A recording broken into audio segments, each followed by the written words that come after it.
The Vision High School Sports Beat is brought to you by the 11 locally owned Vision Automotive Group dealerships, offering Buick GMC, Dodge Chrysler Jeep Ram, Hyundai, Kia, and Nissan, and the resale division, with locations in Webster, Henrietta, Penfield, Fairport, Canandaigua, Ontario, and Palmyra, and online at visionauto.com.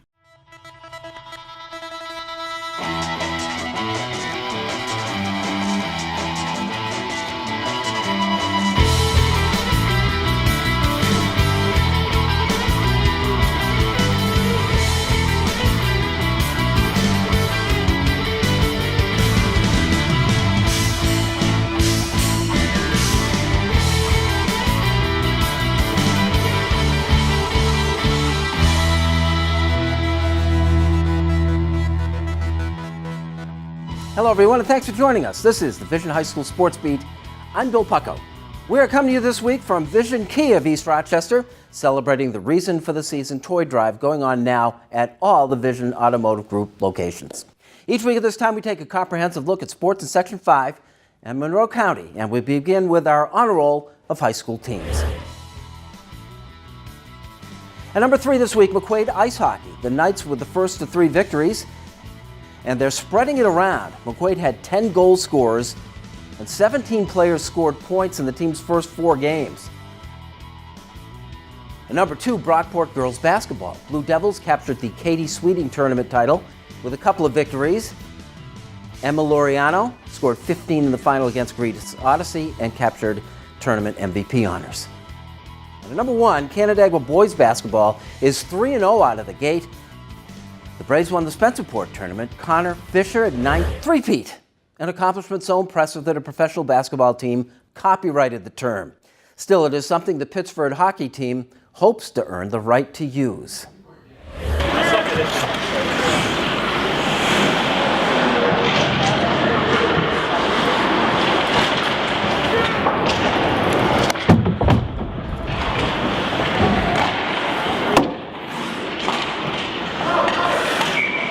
They emerged from the shadow of McQuaid's 2015 state championship hockey team, one of the best Section 5 has ever produced. Somewhat quietly, Pittsford succeeded the Knights to become the dominant hockey team in these parts. I think everyone comes to practice ready to work every day, and I think the leaders in the past have really set that precedent. So kids come into practice every day working hard, and I think a big one contributor to that was Connor Hames. I think he was a great captain. I think he really set the tone for that. Well, what's it like coming into the season as a senior, with 2 championships already in your pocket? I mean, it's pretty fun to have that in the past, but we always got to be looking forward. Can't dwell on the past. So like the captain said, we got to just keep working forward, get that work ethic up, and keep the precedent going. It's a little tougher these days. Where once there were only 3 teams playing for Class A, Section 5 honors, there are now 12, including formidable entries from Penfield, Victor, and especially Fairport. The Raiders lost in the finals to Pittsford in each of the last 2 years. You have a target on your back. I think more teams are going after you, especially after the first one. I know last year teams were after us. Teams like Victor, Fairport, they're always after us. So I think the Three-Peat, it can happen this year. I just think their teams are they're all looking good this year. Everyone's pretty balanced, I believe. So I think this year will be interesting. I think it'll be a great year, but the Three-Peat's definitely possible if we just put the work in. How's this team different than it was last year? We're a little younger this year. We graduated a bunch of seniors last year, but we gained a lot of good players. So like the goalie, he's young, but I got my full confidence in everyone who came in. Replacing the graduated William Hearns in the goal from among 3 underclassmen was critical. For now, the new goalie is a newcomer to the team. Sophomore Alex Tidd is a London, Ontario transplant, changing not just team and school, but country. It's gone pretty well. I've met a lot of nice teammates. They're all really nice. I made some good friends. Yeah, having hockey helps, doesn't it? Yeah, it does. It really helps. It's a great team bonding experience. He's building that rapport with the kids, but he seems to be picking it up pretty quick. The kids, our team's very approachable. They bond so well. We're on a bus every day for practice, and I think that goes a long ways, just forming team bonds. And they do a lot of stuff outside of here, too. They'll get off the bus, and then they'll all go get burgers together down at Tom Wall's or go get slices at Tillo's. So it's amazing how they come together. And then, when I see the alumni alumni coming back for the alumni game or coming back on breaks. It's awesome because they just go right back in there in the locker room just like they never left, and it's awesome. We've built a nice little family culture here. John Mosral had 11 goals in last year's championship team, third best among the Panthers. His are the top returning numbers from an all-Greater Rochester player as a junior. Every year is new, and this year Mosral assumes the role of leader. It's his team now. I mean, it's just a new way to make friends, a new way to broaden your community for Pittsford. New kids go out, you still are friends with them, you still talk to them if you like them. New kids come in and you build your community and friendships. Yeah, and plus you know you're going to be good, right? You just are. Yeah, I mean, that's not true. You got to work hard, you got to come to practice every day with a good attitude, and you just got to grind. Every team is good, every team. We didn't win 2 sectional titles from just coming to practice and saying we're Pittsford. We won 2 titles because we grinded every day to win those titles. As for the Three-Peat, we'll see. We're young in a couple of spots, younger than we have been in a couple of years, so we need to see some growth out of some of the younger players and step up. I think one of our strengths over the last couple of years is we've had some depth, and we're able to wear teams down, and we need people to step in there so we can still attack with that depth, because when you hit the playoffs, I think that's a big thing. There's so much energy into those games that you can't just survive on. You're literally playing survival hockey if you're just playing 2 lines. You need to play deeper than that. Got it? White will have a free breakout. Blue, you're going to break out a press. Forward, side. All over. I fall. Yeah. All right. No, you're good. Pittsford won its first 2 games. John Mosral had assists on 5 of the team's 8 goals. Hayden Feck scored 4 of them. And the new goalie, Alex Tidd, he stopped 34 out of the 36 shots. Coming up, Nathan Lawler, a top 40 runner at the very least, and picking splinters with Paul Gotham in our Dunkin' Donuts High School Notebook when the Vision High School Sports Beat continues.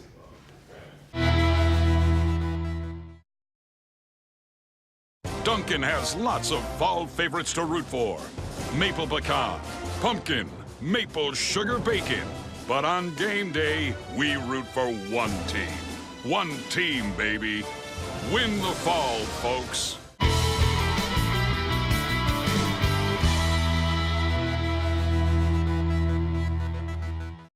Welcome back to the Vision High School Sports Beat. We are Vision Kia in East Rochester. Time now for a high school notebook presented by Dunkin' Donuts, and it's our pleasure to welcome back in Paul Gotham from PickandSplinters.com. Great local sports site. What's on Pick and Splinters this week? Full coverage of the Bishop Kearney Christmas Classic, 2 days, 6 games at Edna Topsky Gymnasium, including Ryan Blackwell, former AGR Player of the Year, bringing his Liverpool squad in to play 2 games. And also happy to announce that Matt Trable from WAM 13 will be joining the coverage. Pick and Splinters will be doing a weekly column in which he highlights the local players. He's doing a great job of that. The guy's sort of a savant as far as that goes. Without question. question. You brought it up. We don't see a lot of Bishop Kearney because they play kind of an unusual schedule until tournament time. Like we've gotten accustomed to seeing them play strong basketball. What are they like again this year? Well, we're going to find out. They'll have their opening game at Corning, but this will really be their first good tests getting going. Cal Brown, the returning point guard, really comes down. He's in the conversation as being one of the best point guards in Section 5. He's certainly one to keep your eye on, as in Kevin Good Jr., who is out there, makes a good backcourt for Kevin Good Sr. and the Kings. All right, got the man coming back to town this week at the War Memorial. This is, I think, of all the times that they brought D1 basketball back into the big house, and they've been doing that a number of years, this is the most anticipated of them. Oh, without question. Anthony Lamb. You're going to have a lot of people there. One reason to go, you're probably going to see 2 teams that are going to advance to the NCAA tournament. Both of them received votes in the most recent AP poll. Which Syracuse did not. Which Syracuse did not. And here you're going to add in, this is going to be in our backyard. It's going to be a great event down there. And Bonaventure is great to see. They have probably the best backcourt. Certainly in the A10, one of the best in the country in Jalen Adams, leading the way there at point guard. It's funny, in our last press box, we had a discussion about D1 basketball in Rochester, and we get that little taste every year. What's your impression when you see these guys come to town? Could we do that at some point? as a regular, have a regular sort of game here. Either a team or something that would up the ante a little bit. Am I going to get under the skin of U of R and RIT? Because I would love to see them have a Division I team. It was certainly talked about a couple of years ago with the U of R joining the Patriot League. It wasn't talked about by RIT. It wasn't talked about by RIT, but certainly there were those of us who were saying, why don't you join the Patriot League? I love the Patriot League. That would be outstanding. You got Colgate just down the road. It would make for some great rivalries. All right, adds a little something extra to the discussion. I like that. Paul Gotham, pickandSplinters.com with our Dunkin' Donuts High School Notebook.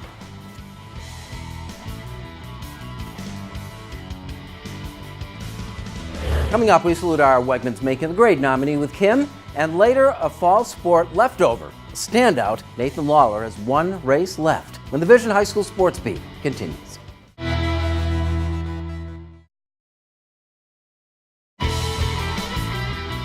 It's time now for Making the Grade, brought to you by Wegmans. Wegmans is a proud supporter of Making the Grade, which highlights the accomplishments of Section 5 student athletes on and off the playing field. Making the grade this week is Ben Bulkeely. Ben was an All-Greater Rochester selection for boys indoor and outdoor track and field in 2016. He was named Runner of the Year by the DNC as a first-team AGR honoree. He also runs cross-country in the fall. He's become a leader among a Section 5 champion track team and runs multiple races for the Red Raiders. Ben holds the fastest 1,000-meter time and set a Section 5 record in the 800 as well. He earned another first-place victory as a state champion with the Fairport relay team as the 3,200 relay anchor. Besides what he does on the track, Ben is also a member of the National Honor Society and Spanish National Honor Society. He's an outstanding student as he holds a 94 average in school. Ben is also an active member of his community with his work through the Boy Scouts. For his exceptional work on the track and in the classroom, this week Ben Bulkeely is making the grade.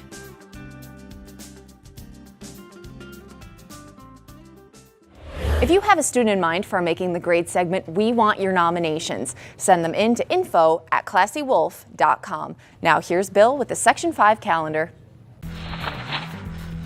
Here's the Section 5 calendar for the week ahead. The big event is this weekend. They moved it up on the calendar a few years ago. It's the Monroe County Wrestling Tournament. Friday beginning at 2:30 and Saturday starting at 7 a.m. Webster Schrader hosts. It is the best local wrestling event until the state qualifiers.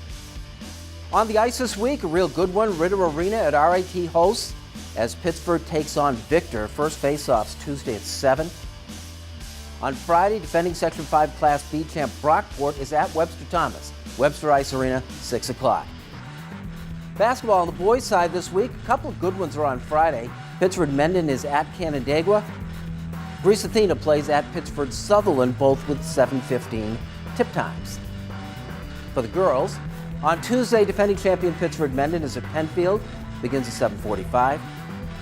And on Friday, Sutherland is at Athena for a 6:45 contest.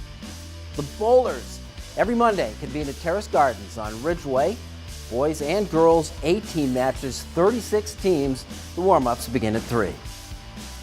Get out and see a game. That is the Section 5 calendar for the week ahead. Coming up, our honor roll of athletes, and Nathan Lawler's last cross-country race closes out a pretty impressive career when the Vision High School Sports Beat continues.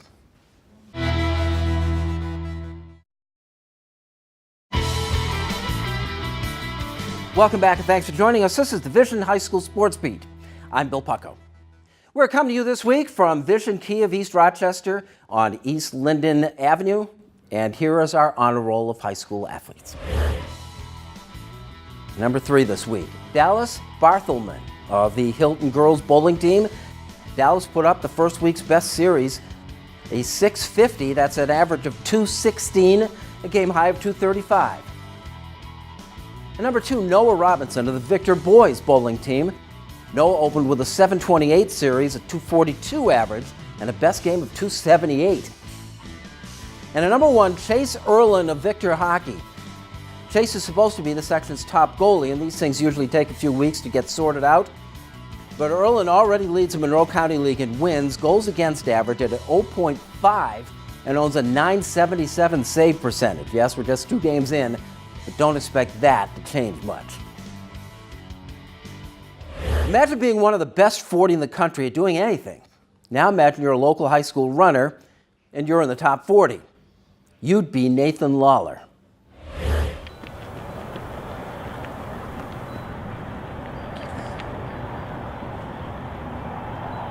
These days, Nathan Lawler is running alone, without his former Pittsford Mendon cross-country teammates. We season has become me season.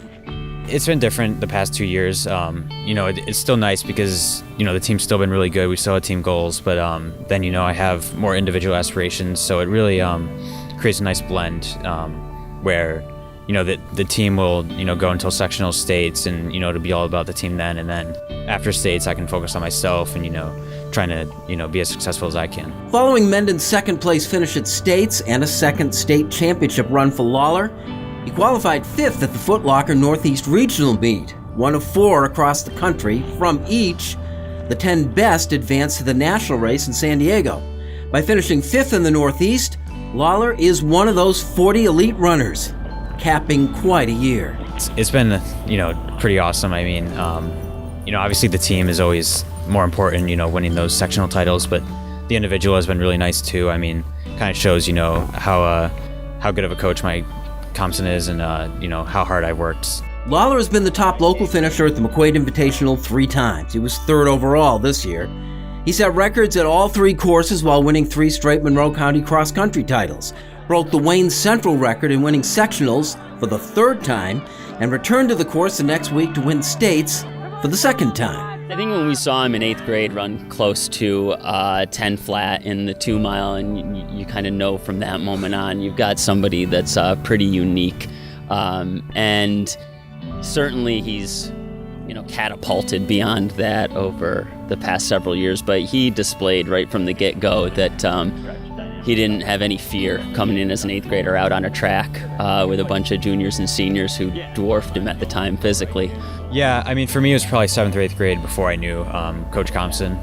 When I was running the middle school team, I think, I kind of realized when I was the best 7th grader on the team and I was running with 8th graders. And I think that's when I kind of realized, I was pretty good at this. And so ever since then, I've worked hard and, just kept at it. Built on such a solid foundation, the Pittsford Mendon team helped Lawler reach championship heights.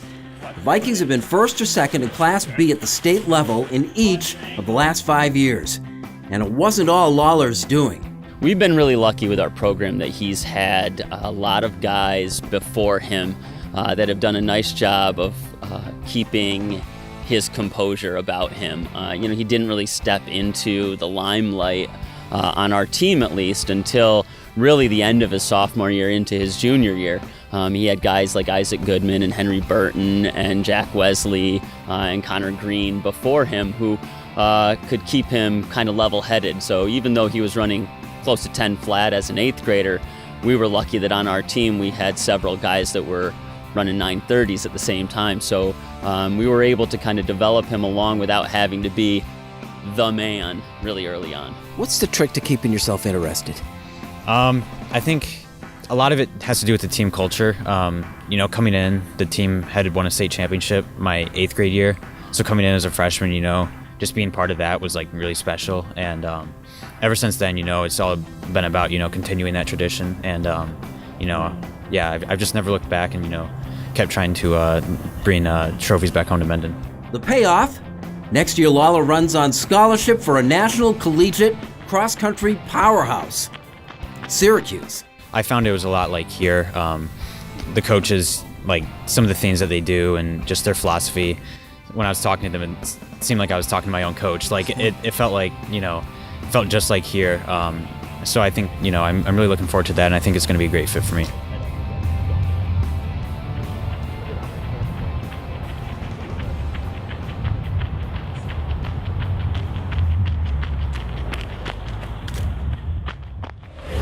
At Syracuse, Lawler will team with Rush Henrietta's Mickey Burke, the last local runner to be invited to run in the Foot Locker at San Diego.